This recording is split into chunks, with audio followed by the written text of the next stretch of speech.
A billionaire used to buying silence is about to be shattered by a single sentence from a woman he thought he had erased. At Lowell, one of New York's most exclusive restaurants, a waitress is about to do the unthinkable. She's not just going to refuse a tip, she's going to refuse his very existence. When she finally looks him in the eye, her voice trembling with a decade of suppressed pain, she delivers the 5 words that make his entire empire and his soul freeze in profound regret. Get out of my sight. The air inside Lowell was not just air, it was a carefully curated atmosphere. At 300 a plate, diners weren't paying for food. They were paying for a vacuum. A perfect, silent, gilded vacuum where the messy realities of the outside world could not penetrate. The light was the color of old champagne. The carpets were so thick they seemed to drink sound, and the waiters moved like shadows, their faces trained in the art of pleasant neutrality. Tonight, this vacuum was being tested by Bianca Sinclair. "This is lukewarm," Bianca said, pushing her consommé away with a diamond-laden ring finger. "Not warm, not tepid. It is precisely insultingly lukewarm." Haley Wright, her waitress, stood perfectly still. Her black uniform was immaculate, her hair pulled into a severe bun. "My apologies, madam. I will have the kitchen prepare another immediately." "Don't bother," Bianca snapped, her voice cutting through the hushed tones of the dining room. "You'll probably just put it in the microwave. God, what is happening to this place?" Opposite her, Lincoln Moore didn't look up from his phone. He made a vague of agreement, his thumb scrolling through stock tickers on his custom-built device. Lincoln was the man who had founded Aperture Dynamics, the tech giant whose logo, a stylized opening eye, was on nearly every server and smartphone in the world. He was worth billions. He was also, at this moment, profoundly bored. "Lincoln, are you even listening?" Bianca complained. "This entire experience is substandard." She gestured dismissively at Haley. "And she has been hovering. It's making me nervous." Haley had not been hovering. She had been standing at the regulation-approved distance, waiting to be dismissed. She kept her eyes fixed on a point just over Lincoln's shoulder. She had learned this trick long ago: detach, depersonalize, become part of the furniture. The rich, she'd found, were often crueler than the poor, but their cruelty was lazy. They used people as punching bags for their own minor inconveniences. "It's fine, Bianca. Just order the lobster," Lincoln murmured, still scrolling. "We have the gallery opening at 9. "I don't want the lobster if the soup is cold." Haley, maintaining her professional mask, said, "Perhaps Madam would prefer the seared foie gras. It's a house specialty." Bianca looked at Haley as if she were a talking stain. "Are you suggesting I'm basic? The foie gras?" "Really? No, I'll have the wine. A bottle of the 98 Waitress. And you?" She pointed at Haley. "We'll decant it properly this time. You splashed it last time." Haley had not splashed it, but she nodded. "Of course, madam." She turned and walked toward the wine cellar, her back straight, her steps measured. But beneath the starched apron, her hands were shaking, not from fear, but from a deep, vibrating rage. A rage she had to swallow every single night along with her pride just to make rent. She was a ghost in her own life, serving people who had less intelligence in their whole bodies than she had in her little finger. Yet they owned the world. She returned with the bottle, a dusty relic worth more than her car. She presented the label to Lincoln. He waved her on, not even looking. "Just open it," Bianca sighed, tapping her acrylic nails on the table. Haley began the ritual: the corkscrew, the gentle pull, the wiping of the bottle's lip. She poured a small amount into a glass for Bianca to taste. Bianca swirled it, sniffed it, and made a face. "It's fine," she said, as if granting it a great favor. As Haley reached across the table to pour Lincoln's glass, Bianca shifted impatiently in her seat, gesturing wildly as she told a story. "So then I told the board, if you can't even match my Hamptons fundraiser." Bianca's arm, gleamed the spine, arm. Heavy with bracelets knocked Haley's steady hand. It wasn't a small spill, a cascade of dark ruby red wine. The $6,000 Waitress gushed over the pristine white tablecloth and directly onto Haley's white apron and black skirt. The dining room fell silent. Even the sound-drinking carpet couldn't absorb this. Haley froze, the wine dripping from her clothes to the floor. Bianca gasped, horrified, not for Haley but for the table. "You idiot! You clumsy.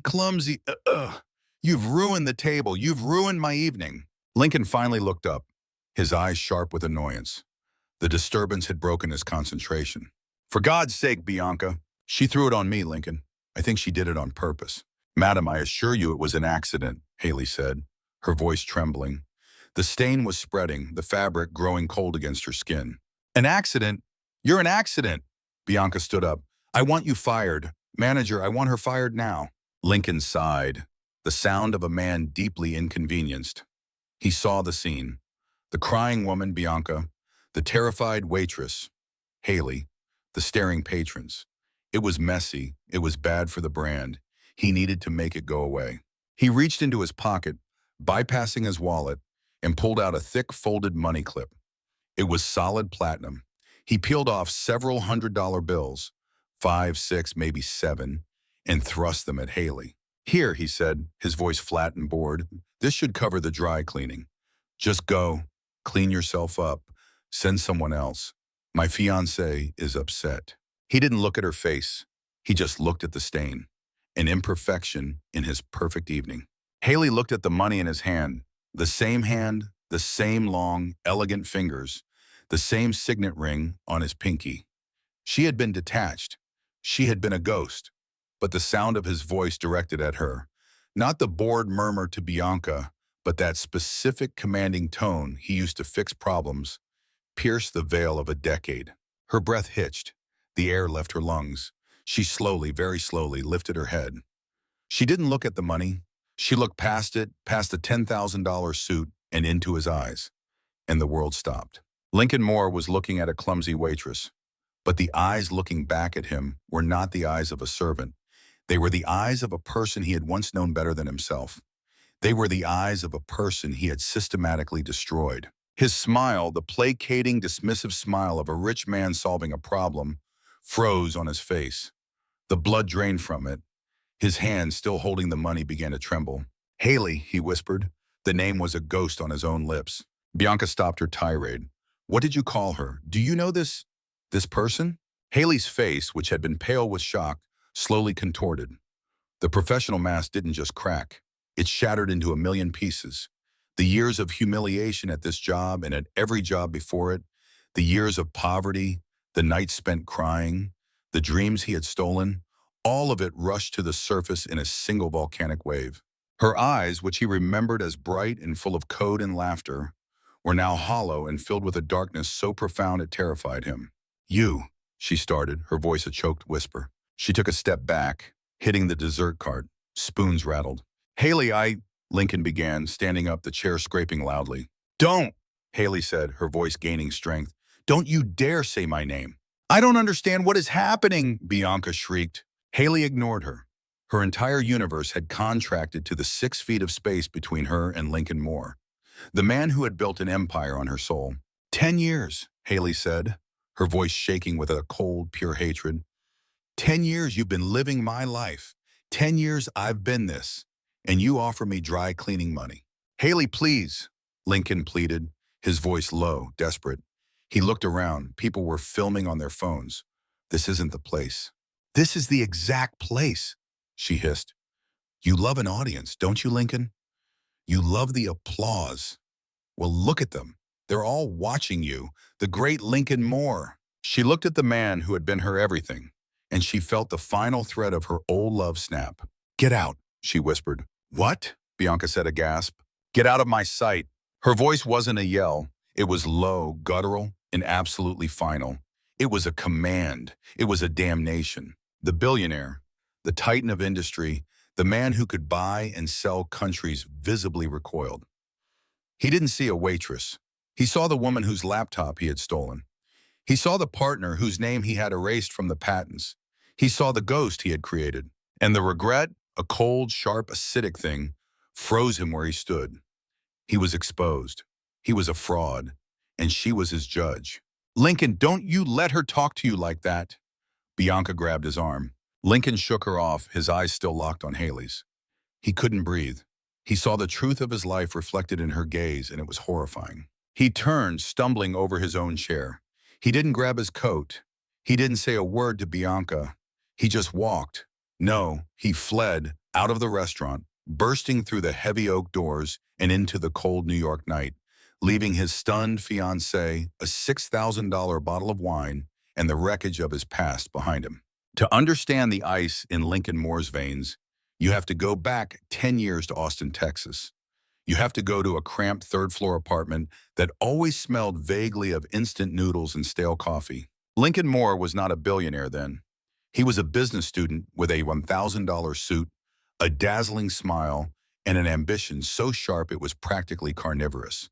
He had the polish, the rhetoric, and the ability to make anyone believe he was the next Steve Jobs.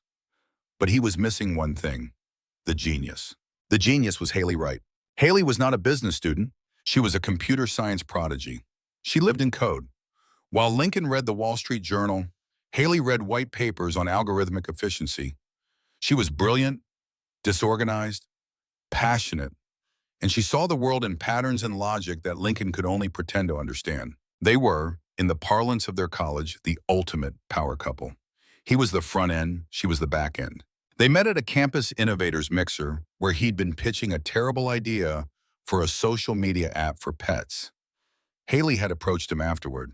"Your idea is bad," she'd said, blunt as ever. "The market is saturated and the UI is derivative." Lincoln, unused to criticism, had been taken aback. "And you are?" "I'm Haley and your idea is bad, but your pitch is good. You just need something real to sell." "And I suppose you have something real," he'd challenged. She had. She took him back to her dorm and opened her battered laptop.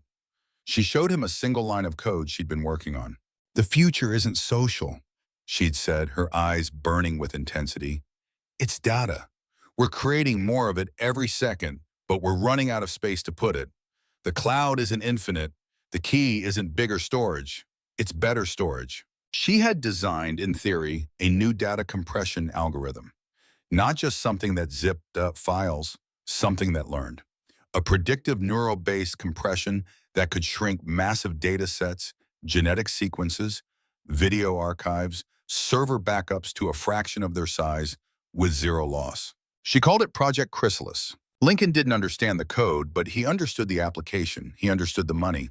"This is it," he'd whispered. For the next 2 years, they were inseparable. They moved into that tiny apartment. They shared a single desk. They lived and breathed Chrysalis. Lincoln built the business plan, designed the pitch decks, and used his charisma to network, setting up meetings with venture capitalists he had no right to be talking to. Haley did the real work. She coded. She coded for 18 hours a day. She debugged. She refined. She muttered in her sleep. She poured her entire soul into the architecture of the program. Lincoln would bring her coffee, rub her back, and tell her she was a goddess. "We're going to change the world, Haley," he'd say, kissing her temple. "No, we're going to build a life," she'd reply, leaning back against him. "I just want a small house, a garden, and a server room. You can have the fancy car." "We'll have it all," he promised. Partners, 50-50, always. They were partners in everything. They had a joint bank account where his meager internship checks and her scholarship stipends went. They shared passwords.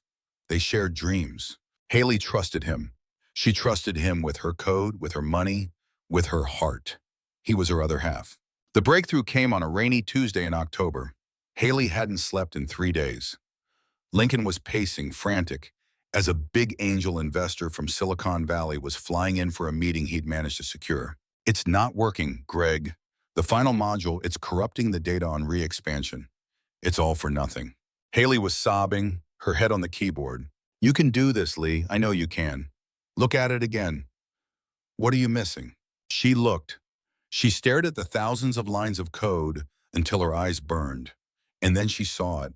A single misplaced semicolon, a tiny infinite decimal error that was creating a recursive loop. Her fingers flew. She typed, compiled, and ran the test. A 10-terabyte test file compressed to 100 gigabytes. She re-expanded it. She ran a diagnostic. Data integrity, 100%. She turned to Lincoln, her face pale. It works. Oh my God, Greg, it works." They didn't just celebrate. They exploded. They danced around the tiny apartment, shouting, crying, kissing. This was it. Their future was here. "The meeting," Lincoln yelled, grabbing her. "The guy from Palo Alto. He's here this weekend. I can show him. Not just the theory, but the working codes." It's not ready for a demo, Greg. It's still buggy. It's ready enough, he said, his eyes gleaming with an intensity that in hindsight should have scared her. This is our shot, Haley, our one shot. He was flying out on Friday. Thursday night, they packed. He kissed her long and deep. This is it, baby, he said, holding her face. By Monday, we'll be the founders of a multi-million-dollar company, Chrysalis. I love the name. I love you. I love you too, she'd said, burying her face in his chest. Be safe and call me the second you land. Always, he promised. He took the laptop. It was their only laptop. It held the code. Friday came, no call. She texted, no reply. He's probably just in the air or the meeting ran long, she told herself. Saturday, his phone went straight to voicemail. She felt a cold knot of dread in her stomach. She logged into their shared email account. Password incorrect. That's weird, she said to the empty apartment. He must have changed it. Why would he change it? She tried their joint bank account. Access denied. The knot of dread became a block of ice. She literally ran to the campus ATM and put her card in. Account not found. She stumbled back, leaning against the wall, hyperventilating. No, no, no, no. It was a mistake, a bank error. He'd been mugged. Something terrible had happened to him. She spent the next 48 hours in a blind panic, calling police, calling hospitals. Nothing. Lincoln Moore had vanished. A week later, her eviction notice was posted on the door. The rent, which Lincoln was supposed to have paid from the joint account, hadn't been. The account didn't exist. She was sitting on the floor of her empty apartment, surrounded by packing boxes she couldn't afford to move, when her friend Miguel, another coder, burst in. Haley, have you seen this? He said, holding out his phone. It was a press release from a tech blog, PR Newswire. Aperture Dynamics secures $5 million seed round. She read the article, her vision blurring. Aperture Dynamics, a revolutionary data solutions company, announced its arrival today, closing a $5 million seed round led by venture capital firm Titan Growth. The company, founded by visionary CEO Lincoln Moore, is poised to disrupt the multi-billion-dollar data storage industry with its proprietary AI-driven compression algorithm, Aperture. She scrolled down. There was a picture. Lincoln.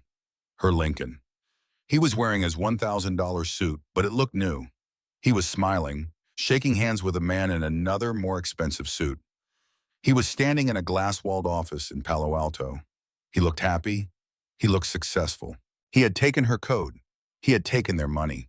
He had taken her name, her future, her life, and rebranded it. Chrysalis was gone. Haley was gone. There was only Aperture and Lincoln Moore. The human mind has a remarkable capacity for denial. For the first few weeks, Haley operated on the insane hope that this was a misunderstanding, a high-stakes corporate maneuver, that Lincoln would call, laughing, and say, "It was the only way. They wanted me to cut you out, but I'll fix it. I'm sending you money." The call never came. The money never came. The silence was absolute. The eviction was not a misunderstanding. It was very real. Haley found herself, 2 weeks after being the co-inventor of a world-changing technology, sleeping on Miguel's couch. "You have to sue him," Miguel insisted, pushing a plate of food at her, which she hadn't touched. "This is grand larceny, Haley. It's intellectual property theft on a massive scale." "How?" Haley whispered, her voice raw from crying. "He took the laptop. He took the backups. He drained the account. My name isn't on anything." She had been the coder, the back end. Lincoln, as the business front end, had registered all their initial paperwork. The LLC they'd formed, Chrysalis Partners, he had dissolved it weeks before he left, forging her signature. She only found out when she tried to access its records. All the server logs, all the email chains. He had access, and he had spent the last month of their relationship systematically erasing her. He hadn't just left. He had planned his escape. She went to legal aid. A tired, overworked public defender named Ms. Jacobs listened to her story with a weary sigh. "Ms. Wright, Haley, I believe you," she said, "but believing you and proving it are two different worlds. You're a student. He's now a CEO backed by Titan Growth. They have a legal department that eats people like us for breakfast. You have no money, no documentation, and no contract." "We had an agreement," Haley cried. "We were partners. We were in love." Mrs. Jacobs gave her a look of profound pity. "In the eyes of the law, that's called motive. They'll paint you as a bitter, jilted ex-lover. They'll say you're an extortionist. They'll countersue you into oblivion. Lincoln Moore has already filed a provisional patent for the aperture algorithm, she continued, in his name solely. But it's my code, I can write it again. And they'll say you stole it from him. He has the patent, the money, and the timeline. He'll produce evidence that he hired you as a short-term intern. He'll have receipts. He'll bury you, child. I'm sorry. Haley walked out of the legal aid office into the blinding Texas sun, and it felt like the world had tilted off its axis. There was no justice. There was only power. She had to drop out of college. Her scholarship was gone, and her student loans, which Lincoln had promised to co-sign and take care of, came due. She was hounded by debt collectors. She got a job at a 24-hour diner, washing dishes. Her hands, which had danced over keyboards and built worlds from logic, were now perpetually red, raw, and submerged in greasy water. The worst part was the mental toll. She tried to code. She went to the public library and sat down at a terminal. She opened a simple text editor and she panicked. Her heart hammered in her chest. Her vision swam. Looking at the lines of code was like looking at the weapon that had been used to murder her life. It brought back the betrayal, the shame, the helplessness. He hadn't just stolen her work. He had stolen her ability to work. He had poisoned the one thing she was good at. She drifted. She couldn't stay in Austin, where every corner held a memory of him. She moved to Chicago, hoping the cold wind would clear her head. She worked as a barista, then a data entry clerk, a job she could only hold for 3 months before the panic attacks returned, then a night shift hotel receptionist. Everywhere she went, his success followed her. Aperture Dynamics wasn't a quiet success. It was an explosion. It became the industry standard. Lincoln Moore was on the cover of Forbes. He was on time. He was the data messiah. He was the billionaire genius who had, as one article gushed, single-handedly solved the data storage crisis. She'd be serving coffee and see his face on the TV in the corner of the cafe, announcing his new philanthropic wing, the Moore Foundation for Ethical Innovation. Haley would have to run to the bathroom and vomit. He was a liar. The entire world was celebrating a thief, and she was the only one who knew. She was the ghost at his feast, a ghost no one could see. She fell into a deep, dark depression. She built a wall around herself. She told no one about her past. She had no friends, no lovers. How could she trust anyone ever again? The one person she had given her entire self to had hollowed her out and sold the pieces for parts. Finally, she landed in New York. The city was so big, so anonymous, she thought she could finally disappear. She got the job at Lewald. It was brutally hard work, and the clientele was insufferable, but it paid well. It was mindless. She could detach. She could become the furniture. She'd saved up a little money. She had a tiny, clean apartment in Queens. She had a cat. She was stable. She wasn't happy, but she was no longer actively drowning. The rage had cooled from a roaring fire to a block of ice in her gut. She had convinced herself she was over it, that he no longer had any power over her. And then, 10 years, 3 months, and 12 days after he had vanished, he had walked into her section. He had sat at her table and he had offered her hush money for spilling wine. The ice in her gut hadn't just melted, it had detonated. Lincoln Moore did not remember the drive back to his penthouse. His private driver had opened the door, but he had no memory of the streets passing by. He was frozen. He was back in Austin looking at Haley, not the 32-year-old haunted-looking waitress, but the 22-year-old girl with pen ink on her cheek. "Get out of my sight!" He burst into his penthouse, a 3-story glass box overlooking Central Park. The apartment was a monument to modern sterile wealth. He went straight to the bar, a 10-foot slab of backlit onyx, and poured a glass of Macallan 72. His hand was shaking so violently that the amber liquid sloshed over the rim. He drank it in one go.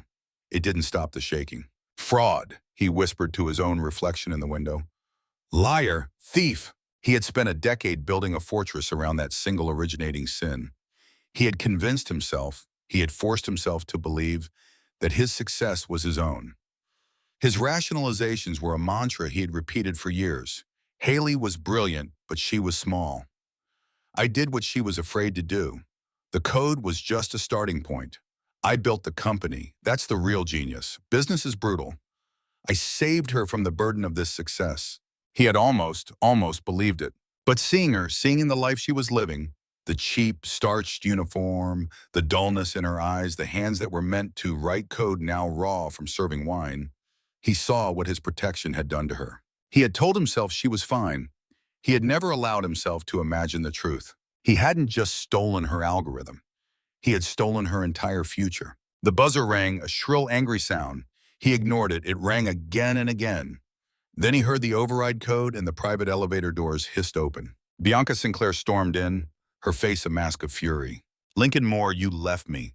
You left me at that restaurant with all those people filming me. I've been calling you. Page 6 is already writing a story. Lincoln didn't turn. He just stared out at the city lights. Who was she? Bianca demanded, walking up behind him. That waitress. How did she know your name? Get out, Bianca, he said, his voice a low monotone. What did you just say to me? She scoffed. You humiliate me. You abandon me. And now you're drinking. You are going to fix this. We're done. The words hung in the sterile air. Bianca's angry expression faltered, replaced by confusion. What? Done with what? The conversation. He turned to face her. His face was gray.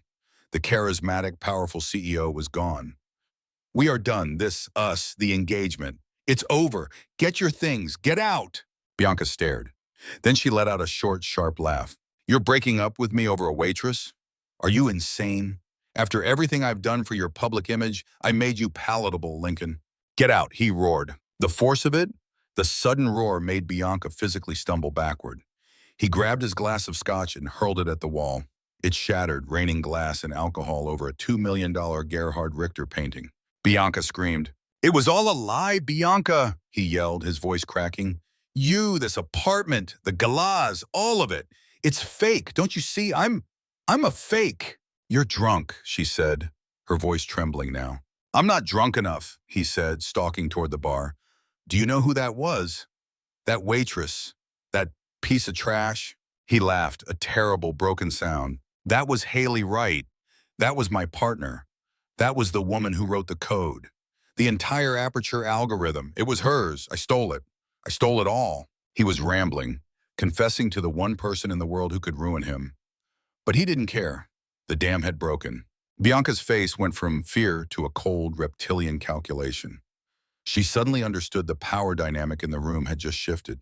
This wasn't a lover's spat. This was leverage. Lincoln, she said, her voice suddenly smooth and conciliatory. You're not well. You're stressed. You don't know what you're saying. I know exactly what I'm saying, he whispered, slumping against the bar.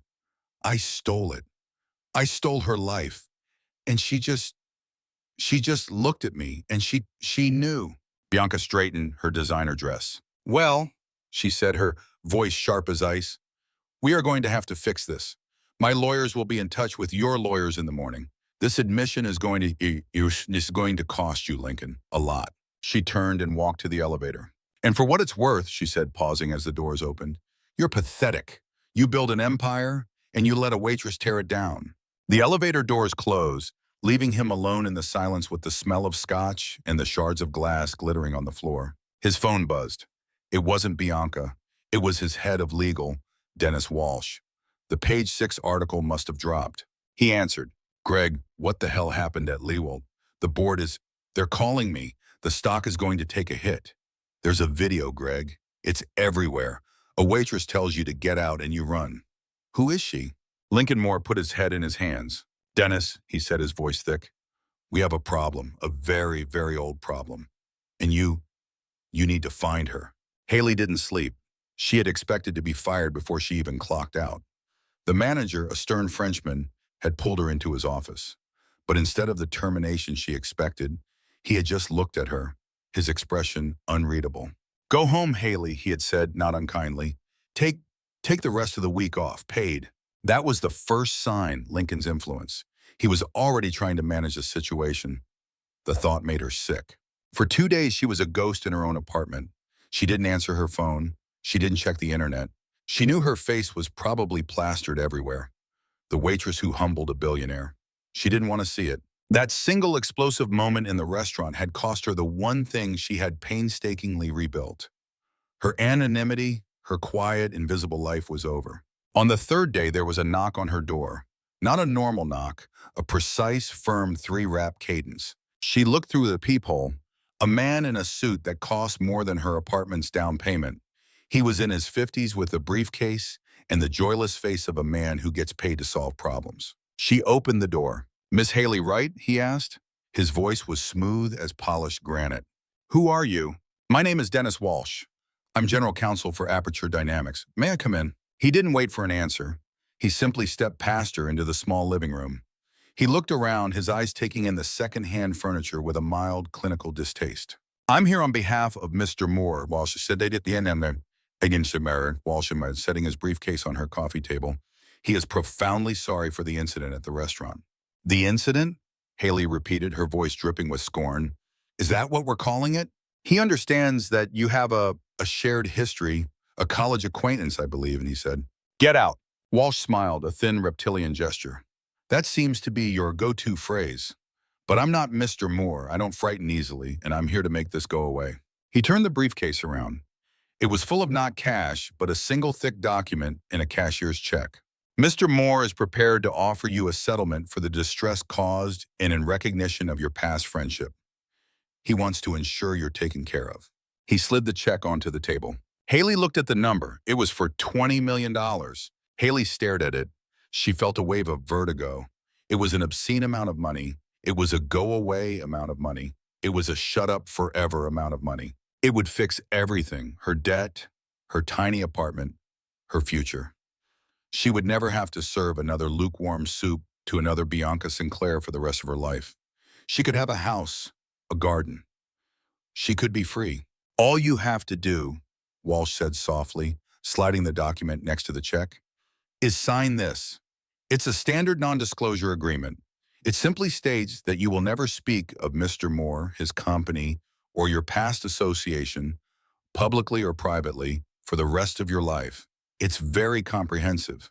It covers books, movies, interviews, even conversations with a therapist." Haley looked from the check to Walsh's face. He was a vulture in a bespoke suit. "He thinks," Haley said, her voice dangerously quiet, "that he can buy me, that after 10 years of scrubbing floors and taking insults, I'm just so desperate that I'll take his blood money and disappear." "I think," Walsh countered, "that you're a smart woman in a difficult position, and this is a very, very smart way out. Take the money, Miss Wright. Take the win. Disappear. Be happy. Isn't that what you want?" Haley thought about it. She thought about the money. She thought about the freedom. And then she thought about her father. He had died of a heart attack 6 years ago. She'd been working a double shift at a diner in Chicago and couldn't even afford the plane ticket home to Ohio for the funeral.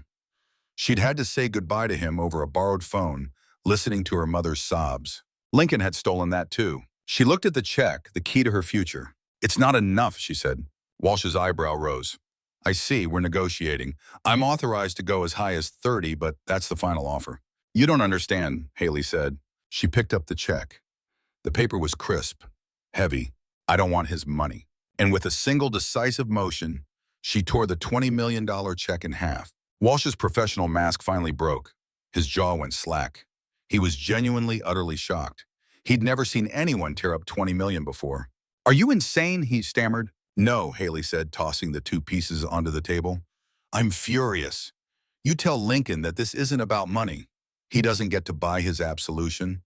He doesn't get to fix this with a wire transfer." "What then?" Walsh said, his voice hard, his shock turning to anger. "What do you want, to go to the press? You'll be destroyed." "I told you, we have—" "I know what you have," Haley cut him off. "You'll paint me as a crazy, jilted ex. I know the playbook. But you're forgetting something, and he's forgotten who I am. He thinks I'm just a waitress. He's forgotten that I'm smarter than he is. I've had 10 years to think about this." "Mr. Walsh, what are you talking about?" "Aperture dynamics, the algorithm. It's brilliant, but it has a flaw, a tiny one, a backdoor, a key, you might say." Walsh went pale. "What? What backdoor?" "I built Chrysalis with a fail-safe, a single encrypted string of code hidden in the core kernel. A developer's signature that proves irrefutably who the original architect was. A signature that can't be compiled out, can't be patched, can't be erased. A signature that responds to a single unique key, my key. I can prove with one line of code that Lincoln Moore is a thief." Walsh looked like he was going to be sick.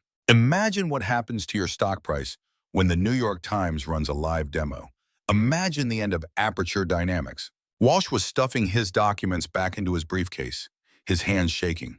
This is blackmail. This is extortion. No, Haley said, her voice like steel. This is a reckoning. I don't want money. I want him.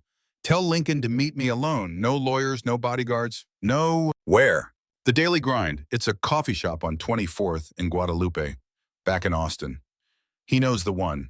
Tell him he has 48 hours. If he's not there, I'm calling the Times now. Get out of my apartment. Walsh fled. Haley locked the deadbolt behind him, and for the first time in a decade, she smiled. The ghost was done haunting. It was time to hunt.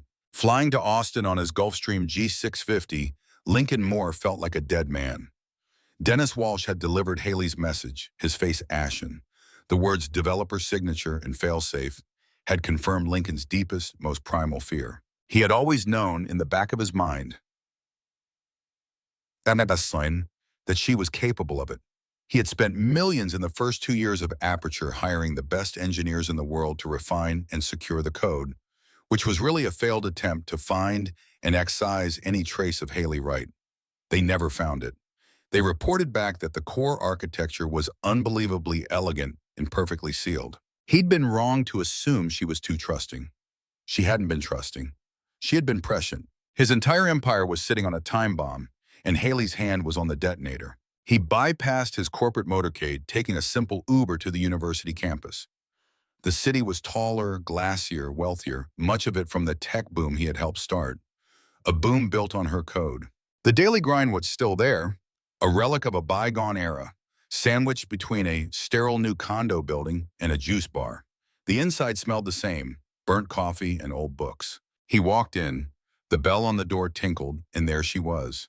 She was sitting in their booth, the one in the back corner where they had sketched out the first plans for Chrysalis on a stack of napkins. She wasn't wearing the waitress uniform. She was in jeans and a simple gray t-shirt. Her hair was down. She looked like Haley, tired, older, and with a hardness in her eyes he had never seen before, but she was the woman he'd known. He approached the table. Every step felt like he was walking through wet cement. He slid into the booth opposite her. For a long minute, neither of them spoke. "Hello, Haley," he finally said. His voice was hoarse. "Lincoln," she replied, her voice quiet. "You came. You knew I would." "I knew you were a coward," she corrected him. "And cowards are predictable. They always run to protect themselves." His face flushed, but he couldn't deny it. The fail-safe, is it real?" Haley leaned forward. "Do you really want to find out? Do you want to bet your entire world that I'm bluffing after what you did to me?" He looked down at the table, at the scarred laminate where one of them had carved their initials inside a heart 10 years ago, LM plus HW. It was still there. It was, "No," he whispered, "I don't. It's real." "Of course it's real," she said. "I always knew on some level what you were. I just didn't want to believe it. I loved you. I knew that ambition would one day be pointed at something other than our future. I just didn't think it would be pointed at me. Haley, I am so sorry." He stammered. The words felt like ash in his mouth. Cheap, useless. "Sorry." Her quiet voice snapped like a whip. Do not sit there in your $5,000 suit with your private jet waiting and tell me you're sorry. Sorry is for bumping into someone in the street." She leaned in and the mask broke. The raw, unfiltered pain of a decade poured out of her. "Do you know," she said, her voice shaking, "what sorry doesn't cover? Sorry doesn't cover my father's funeral. He died, Greg. A heart attack. I was in Chicago washing dishes for 14 hours a day because you had stolen every penny I had in the world. I didn't have the $400 for a plane ticket to go home. I said goodbye to my dad over a payphone. Do you think your sorry covers that?" Lincoln flinched as if she had physically struck him. I didn't know, I swear." "You didn't know," she mocked, her voice rising. "Of course you didn't know. Why would you? You were on the cover of Forbes that month, the man who tamed data. Did you even think about me? Did you ever, for 1 second in your glass penthouse, wonder if I was alive?" "Yes," he whispered, and it was the truth, every day, at first. "Don't lie to me, not anymore." "I'm not," he insisted, his own control cracking. "I'm not. The first year I was terrified. I was waiting for the lawsuit. And then as the company got bigger, I had to believe you were fine. I had to tell myself that what I did it was just a business decision, that it wasn't evil. He looked at her, his eyes pleading. The investor back then, he said he'd only fund it if I was the sole founder. He said a partnership was messy. He said you were a distraction. I had a choice. It was, it was the company or you, and I chose the company. No, Haley said, shaking her head. And that's not the choice you made. You could have walked away.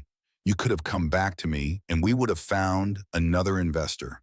We would have built it together like we promised. 50-50. Remember that? But you chose the easy way. You chose the money. You chose the fame. You didn't just choose the company, Lincoln. You chose to betray me. The words hung in the air. He couldn't refute them. It was the simple, unvarnished truth. He finally completely broke. The billionaire facade evaporated. He put his head in his hands, and for the first time in his adult life, Lincoln Moore wept. Not for himself, but for her, for what he had done. The regret was a physical, crushing weight. You're right, he choked out. You're right, I did it. It was theft. It was monstrous. I'm a fraud. Aperture it's all yours. It always was. He looked up, his face wrecked with shame. So do it. Pull the trigger. Call the Times. Expose me. I deserve it. I deserve all of it. Just tell me what to do. I'll sign a confession. I'll give it all to you. The company, the stock, everything. It's yours. Haley watched him. She had imagined this moment 1,000 times. She had imagined him begging. She had imagined his ruin, but seeing him now, a broken, pathetic shell of a man, she didn't feel the triumph she'd expected. She just felt tired and empty. You still don't get it, do you? She said softly. If I wanted to destroy you, I would have just released the key. I wouldn't have brought you here. Lincoln looked up confused. But the check, you tore it up. I don't want your money, Lincoln. I don't want your company. I can't be you. I can't live with what you've done. I'm not a thief. Then what? He pleaded. What do you want? I want justice, she said, not revenge, justice. You can't give me back my father's funeral.